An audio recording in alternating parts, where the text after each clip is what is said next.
Bom dia, saúdo a todos na paz do Senhor Jesus. Vamos para mais um devocional com Deus à luz da palavra. Hoje é dia 1º de março de 2023.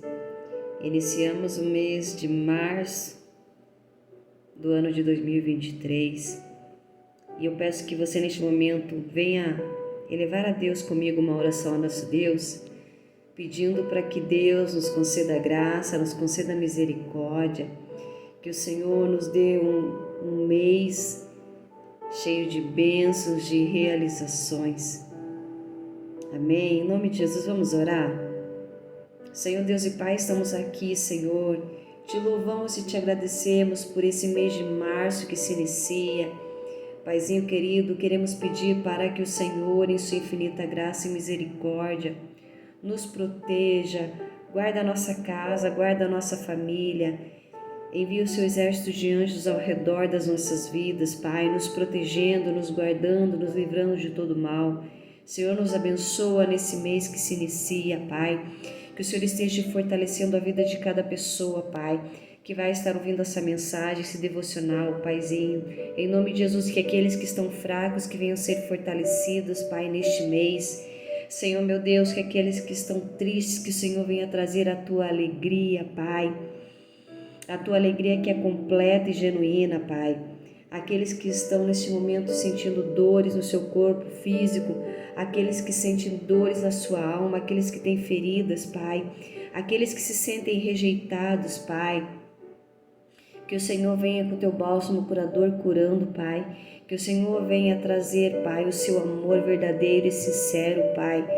Que o Senhor venha trazer esperança, Pai, àqueles que estão sem esperança. Ah, Senhor, meu Deus, vem, Senhor, trazer, Pai, libertação àqueles que estão cativos e aprisionados, Pai. Vem trazer vida, Pai, através da Tua palavra e através da Tua mensagem, Senhor. Pai, que as forças venham ser renovadas, Pai.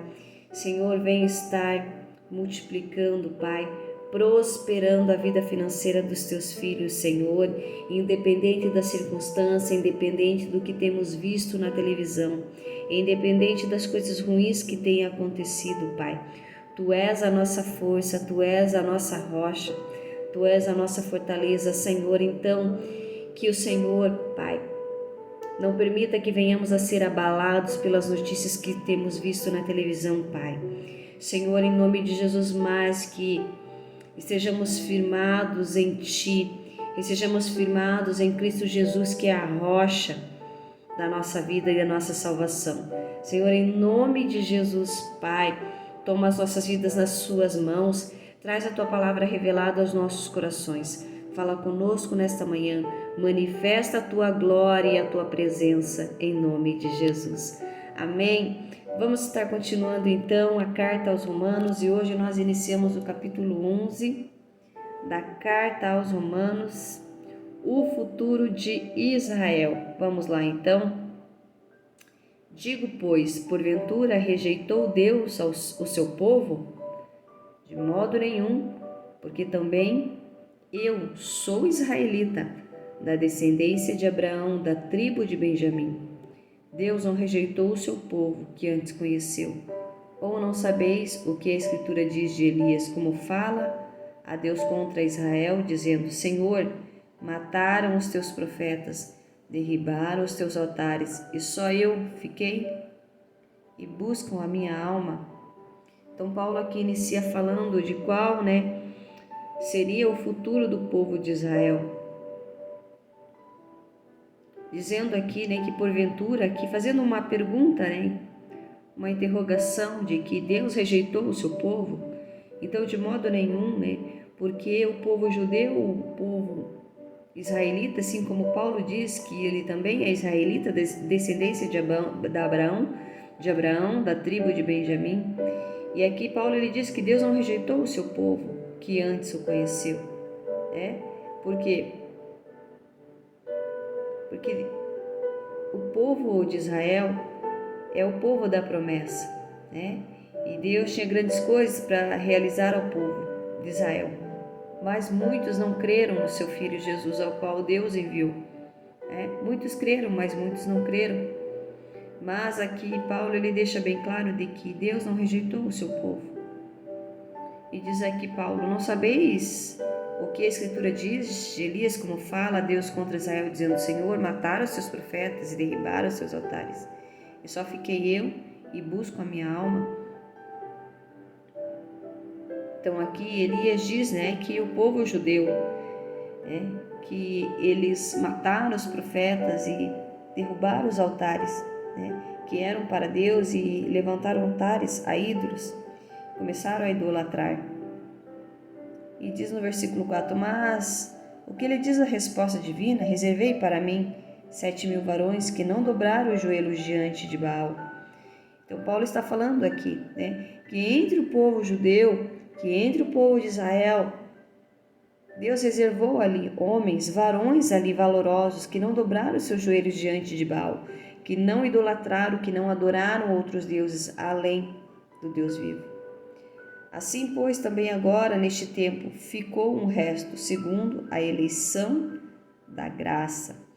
Então, Paulo aqui está dizendo que muitos não se dobraram, que ficou ali um resto, ou seja, uma quantia pequena, e que esses foram segundo a eleição da graça. Então, essa expressão, a eleição da graça, refere-se ao desígnio gracioso de Deus ao enviar seu Filho ao mundo para salvar a todos quantos nele crerem. Então, a eleição provém do propósito salvífico de Deus antes da fundação do mundo e a partir da vinda de Cristo e da sua morte e ressurreição. A eleição inclui todos que creem e obedecem a Cristo e ao Evangelho. Sendo assim, tanto Deus quanto o homem atuam na eleição. Então, o alvo eleição da graça é o homem ser santo e inculpável diante de Deus. Amém? Glória a Deus. Mas, se é por graça, já não é pelas obras. De outra maneira, a graça já não é graça. Então, Paulo diz aqui, que é pela graça e não pelas obras, Porque se não fosse a graça, já não seria graça, A graça já não é graça. Pois que o que Israel buscava não o alcançou, mas os eleitos o alcançaram e os outros foram endurecidos. Então, Paulo está falando aqui, que a graça, ela veio, a eleição da graça através de Cristo Jesus. E por que o que Israel buscava não alcançou? Por quê? Porque muitos do povo de Israel não alcançou. Por quê? Porque não creram. Jesus veio, a eleição pela graça veio, mas muitos não creram. Mas aqui Paulo ele diz: mas os eleitos alcançaram e os outros foram endurecidos.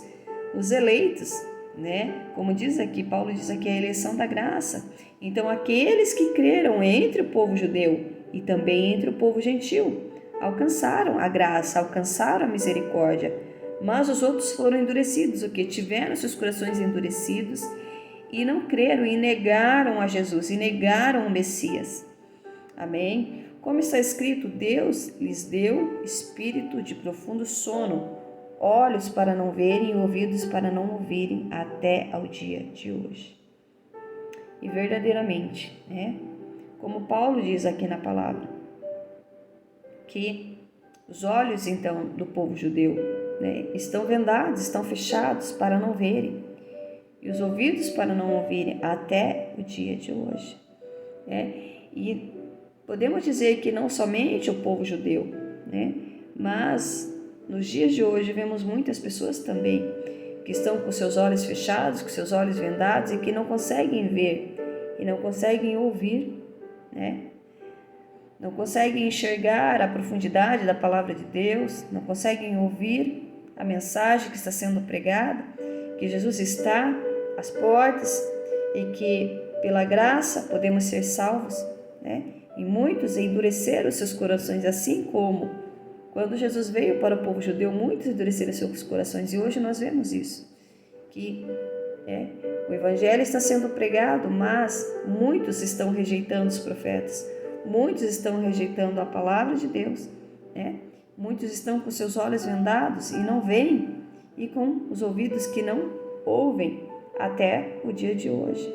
Então a palavra de Deus, ela é viva e ela é atual, trazendo para os nossos dias, até os dias de hoje, assim como Paulo cita na palavra. E Davi diz: torne-se-lhes a sua mesa em laço e em armadilha, e em tropeço por sua retribuição. Escureçam-se-lhes os olhos para não verem, e encurve-se-lhes continuamente as costas. Então aqui Paulo cita o que Davi ele disse: tornem-se-lhes as suas mesas em laço, em armadilha, em tropeço por sua retribuição. Por que por sua retribuição? Por quê? Porque o povo não creu, e aqueles que não creem, eles caem em laço, em uma mesa de laço, em uma armadilha e em tropeço. Por quê? Porque é o inimigo, é Satanás que lança armadilhas, que lança laço, para que as pessoas fiquem cada dia mais aprisionadas, e que os olhos permaneçam vendados para que não venham a ver, e os ouvidos para que não venham a ouvir a palavra e a mensagem de Deus que está sendo pregada. E aqui diz: escurecem-se os olhos para não verem, encurve-se-lhes continuamente as costas. Então aqui há um aprisionamento espiritual àquelas pessoas que não conseguem enxergar, que Jesus está às portas, que Jesus ele se faz presente através da vida do Espírito Santo, que a mensagem de Deus está sendo pregada, mas que muitas pessoas estão com seus olhos escurecidos para não verem, encurvem-se-lhes continuamente as costas. Mas é obra do inimigo, é obra de Satanás, para que essas pessoas continuem com seus olhos escurecidos e encurvem-se continuamente as costas. Em sinal do quê? De submissão, em sinal de que estão sendo escravizados por Satanás. Estão sendo escravizados pelo inimigo. Quando essas pessoas pensam que são livres para fazer o que elas querem, lê do engano, elas estão numa prisão espiritual, ao qual elas não conseguem enxergar, porque o próprio inimigo escurece os seus olhos para que não vejam e encurvam-lhe as costas. Então isso é uma cegueira espiritual, um aprisionamento espiritual, Encurvar as costas é um sinônimo de servidão, não é? É um sinônimo de que estão sendo escravas do inimigo, escravas de Satanás. Digo, pois, porventura tropeçaram para que caíssem? De modo nenhum. Mas pela sua queda veio a salvação aos gentios, para os incitar à emulação. Então Paulo está falando aqui, que o povo judeu, eles então caíram numa armadilha, num laço também do inimigo, que também tiveram seus olhos escurecidos e encurvaram-se. E por quê? Porventura tropeçaram para que caíssem? Digo, pois, porventura tropeçaram para que caíssem? De modo nenhum, mas pela sua queda veio a salvação aos gentios. Então, Paulo está dizendo aqui, pela queda do povo judeu, por aqueles que não quiseram escutar a mensagem que Jesus veio pregar, a salvação ela veio para os gentios, para os povos que não eram judeus, mas que estavam ali dispostos a ouvir a palavra, estavam ali seguindo a Jesus, vendo sinais e prodígios e creram, e a salvação veio aos gentios. Amém? Glória a Deus. Então a palavra de Deus ela veio para os gentios, como ela vem para nós todos os dias. Amém? Através desses devocionais, através da mensagem, através da palavra de Deus. A mensagem ela vem para que possamos ser salvos, para que a venda dos nossos olhos sejam tiradas, para que venhamos a sair da prisão espiritual, da escravidão aqui. Muitos se encontram. A palavra de Deus está sendo pregada. Então, quem tem ouvidos, ouça, porque a salvação ela veio para o povo judeu, mas o povo judeu não creu. Então, a salvação ela veio para os gentios aqui, assim como Paulo diz. E hoje a salvação ela veio para mim e ela veio para você. Amém? Então eu oro para que a venda dos olhos sejam retiradas daqueles que estão cegos espiritualmente, para que a salvação venha assim como veio para os gentios, que a salvação venha para a sua vida hoje, em nome de Jesus. Tenha um dia grandemente abençoado, curte e compartilhe essa mensagem e amanhã nós voltaremos com mais um Devocional com Deus, à luz da palavra.